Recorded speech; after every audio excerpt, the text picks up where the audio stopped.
So talking about guys working stiff and working a little harder, Randy Orton in a recent interview made a comment that the kids from NXT don't know how to work, and when they come up to Raw or SmackDown, they're not in the ring protecting their opponent, and that they have different priorities. What would you say to something like that?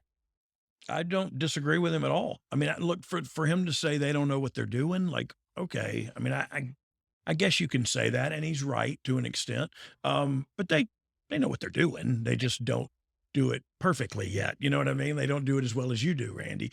And I don't expect them to, but protecting your opponent, um, look, these young guys get in there and hit each other hard and do stuff because it's not just stiff working. Now it's huge stunts and flips and to the floor and you know what I mean? And it's like, holy mackerel.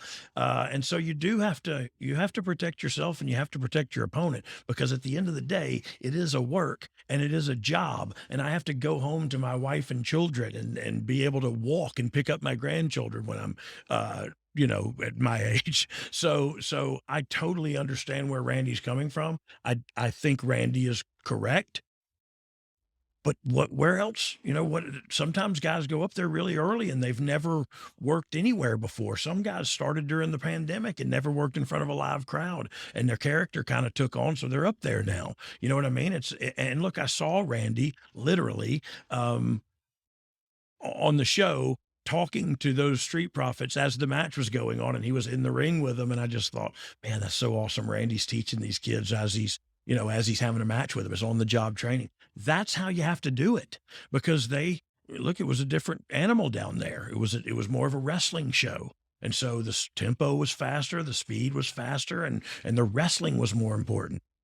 On the main roster, though, it's about uh, flamboyance and entertainment. And because it's not all 25-year-old dudes in black t-shirts that watch Raw. Families watch Raw. And so you got to give them these entertainment segments like the wedding segment that happened the other week. And, just you got to hit them with this more colorful entertainment because that's what plays to the bigger audience. You know what I mean? I know people will disagree with that, but that's how I see it. You know what I mean? Hot show and having a little bit of something for everyone. Going back Yeah. to this hard hitting style though, I received a text a couple of weeks ago or a few weeks ago from a buddy of mine who I'll call a casual fan, and he was watching back WrestleMania late. And he was just telling me, he's just like, I'm watching slow motion replays where feet are hitting faces and moving body parts. He's like, how do they do it, Smiles? How do they do it? Yeah. It's like they're getting their ass. You just grit your teeth and get kicked in the face.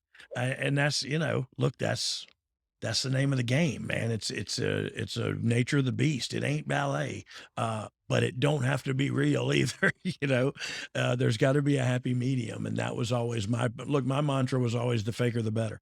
So the 8 ballet statement, have you ever seen the feet and the toes of the ballet dancers who have to balance on these things and, like, break their bones and manipulate their joints so they can I don't know if it's the right phrase we need to Yeah, use. yeah, It ain't yeah. Maybe it's not botany. it ain't botany, it ain't Yeah, fly fishing.